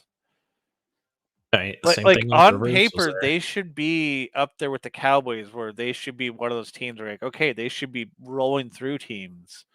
Offensively, I would put their offense against the Cowboys as far as like weapons and potential. Defense, maybe not as good as the Cowboys, but it's still like they have enough there. They should be a lot more consistent and better than they are. They just aren't. Yeah. And like, I mean, I'm not even sure I'd say it's coaching, because let's be honest, like, yeah, they have Dan Quinn, but McCarthy and Kellen Moore, is anyone going to argue they're good coaches, or is it just they have a loaded roster? So I mean, I've made that point a lot to like they're serviceable, they're okay, but I'm like, they're not gonna find creative ways to get your talented guys in space. Parsons is stud. Oh yeah, he is. Like the Cowboys have the better defense. Like they have a lot more stars and like top players. But it's the Chargers have enough decent players on defense. They shouldn't be as inconsistent. Especially because a lot of the places where they've struggled and been inconsistent is offense. Their offense is where you're like, why are you guys still turning over the ball? Why aren't you guys just running down the field? And that's what surprised me with them. Yeah, that comes down to personally Kellen Moore and McCarthy. Yeah.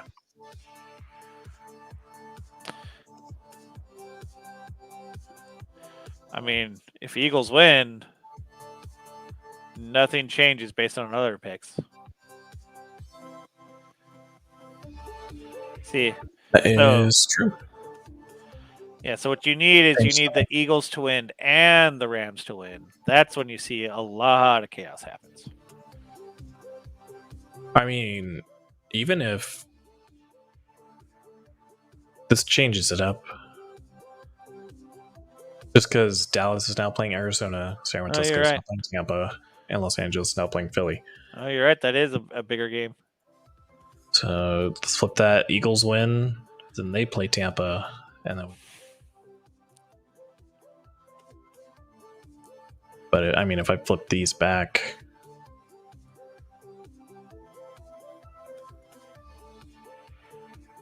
I could see this upset happen too, though.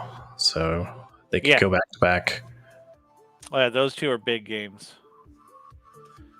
And really, I think another big game is also like the games to watch is, that the whole division. Yep. Because either one of those games can have huge impacts. Of course, Chargers, Raiders, Bills, and Patriots. If either one of those two gets upset, that has some big implications. And then also if the Titans get upset, that also has some huge implications. Oh, yeah. That's that number one spot. Yeah. It'd also be funny if that happened.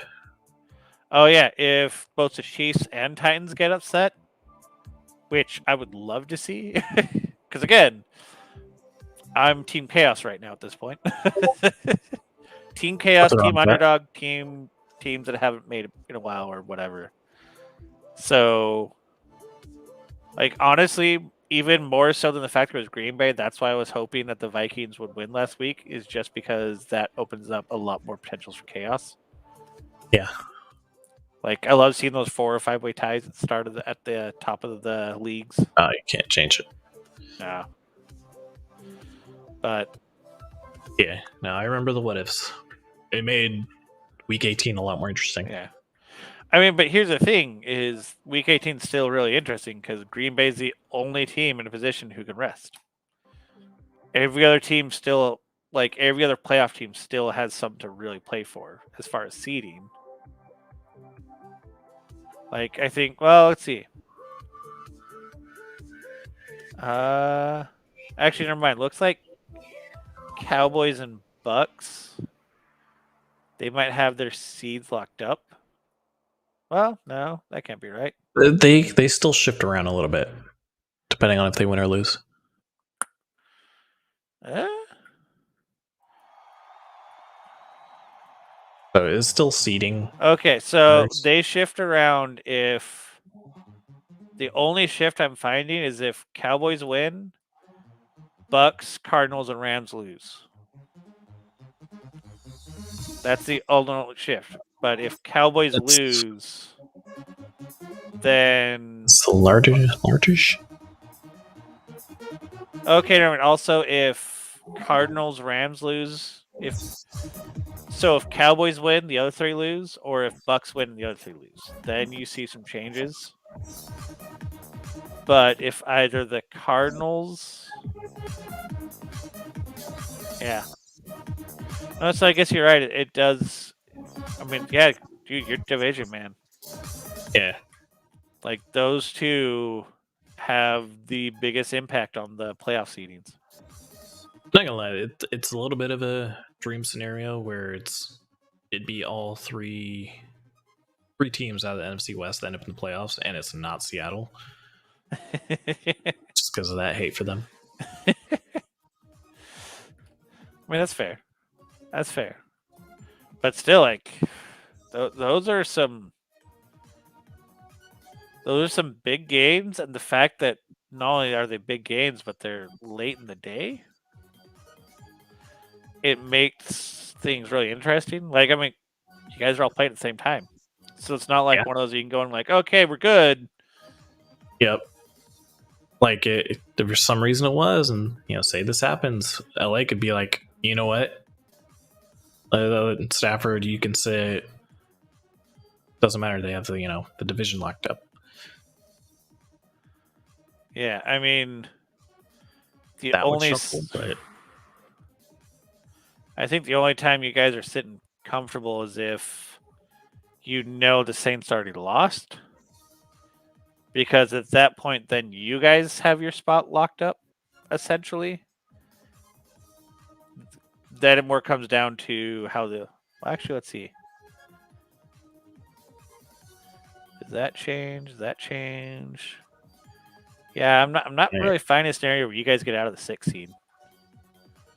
So yeah, no, we're more or less stuck there. Yeah, so it really comes down to if the Saints have already lost by the time you guys kick off, then that might influence it. But even then, I don't see you guys going like, okay, never mind, we got our spot locked up, let's rest. Just because that's how that... Well, because that can change who you play. Yeah, it does. So, that's... versus Dallas, and then even if that happened, we play Arizona.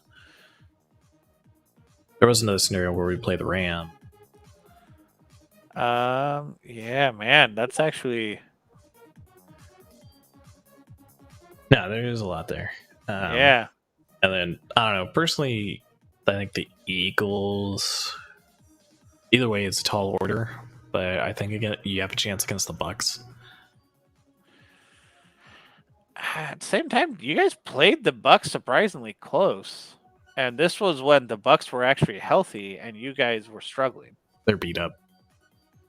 I mean, obviously right now, like, yeah, with the COVID, but if you guys get a bunch of people back in time for the playoffs, because again, remember when you guys all were competitive against the Bucks had everyone. They had Fournette, they had Godwin, they had all those guys, whereas now they don't.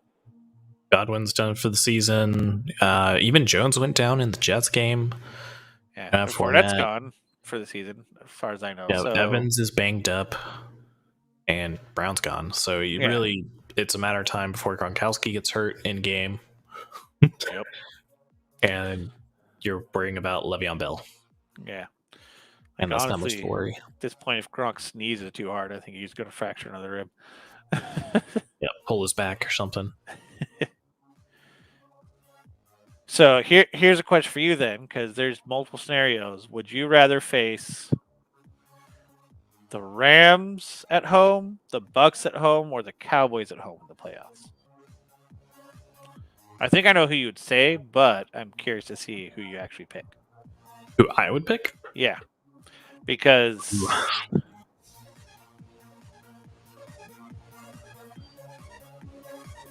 I'd say if we keep the streak alive. okay, also throw in Raiders Cardinals. are- Because Cardinals also a possibility. Yeah, the Cardinals are. Right now, they're likely if we win. If it plays out how we expect. Yeah, I would rather see them play the Rams at home. Second, be Dallas. And I think this would actually be my least liked matchup just because Arizona's been able to beat the Niners for the past, I don't say 3 seasons. Even when they those their only 2 wins. yeah. It's interesting that you would rather face the Bucks and the Cardinals just because the Bucks seem like they are built to beat you guys. They have a really good run defense, and they have a really good passing attack. So, and not only that, they have a quarterback with a really quick release and a good O line. Like they literally their strengths are the counters to your guys's. So that's why I'm surprised you'd rather face the Cardinals than the Bucks, especially because the Bucks are 6-1 at home. Yeah, but to me, it's still dependent on if they can get pressure on Brady. Yeah, Also, they have a good run defense, but a lot of teams don't challenge to run against them, that's fair. and the ones that have, they've won. That's fair. I mean, it's not that we are definitely sure the Ravens will beat the Steelers. No. It really just comes down to the Ravens offense versus I think the Ravens are more likely to win the offense, their offense against Steelers defense, than the Steelers offense is winning against Ravens defense. That's really what comes down to. Even if Huntley starts and with the Ravens banged up secondary, Ben's not throwing the deep ball. Yeah. Yeah. And also, I mean, he's hurt because I think Big Ben's always hurt. And if you can take away the Steelers' run game, they're going to be, I think, hurting. That's not to say they couldn't pull it off. They could. It's just, it really does feel like it's last game, I think, was his last hurrah. Like, I think he'll try to finish up the game, but I honestly could see him just getting hurt to the point where he shouldn't. But he still will because, I mean, the dude's stubborn. There it is. Yeah, the one scenario where they make it in. Yeah, I'm like I know that they still have mathematically a chance, so I found it, and that's asking a tall order from the Jags. Oh yeah, you can make ties. Yeah. What is it? That's as long as the Chargers and Raiders don't tie, the Steelers have a chance at the playoffs.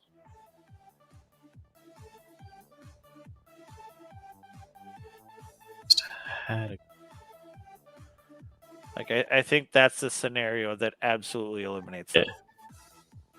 The scenario is goofy. So you got that is interesting. Like this is just wild to me. Like, when have we ever had a season where literally every single seed is up for grabs in the very last week except for one? There's always at least 3 to 4 teams who are like, yeah, we can start resting people. But no, this is literally like every single team has something to play for except for Green Bay. So the Colts need to win or a tie. And then if they're in, they somehow drop this game. We're out, kind of, no matter what happens. That's kind of deserving. You lose to the Jags, you don't deserve it. Well, so even if the Colts tie, they could still make it in. Yeah. Yeah, it's literally just gotta. Yeah, there's a lot of teams that are in a win in your in mode right now.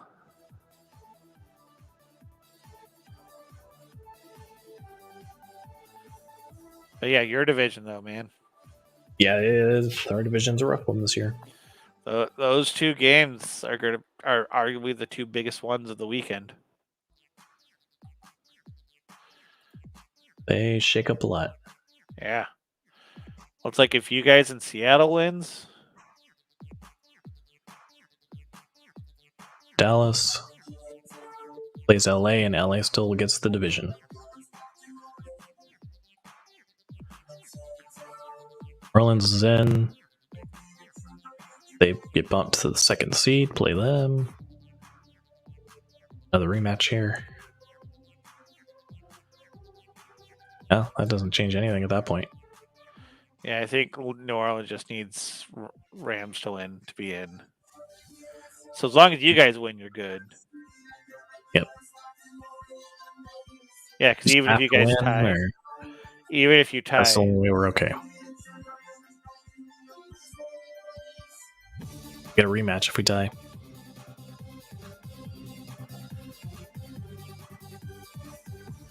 Weird. Still got on my end. I blame the Chargers. Chargers the stream. Yep, same. Chargers are charging. But good times. Well, good times. I think, man. Just think next week we're going to do playoff picks. Oh, I know. It'll go a lot faster. It will. But also, we're going to have to pick who we think is, going to be making it through the division. Yeah. We could do a little bracket, go all the way. That's when it gets really fun, because then we can just see some really horrible bracket picks. Because that is somewhere I am not good. Yes. But good luck in your betting. I don't recommend following our, recommendations for betting, but good luck if you do.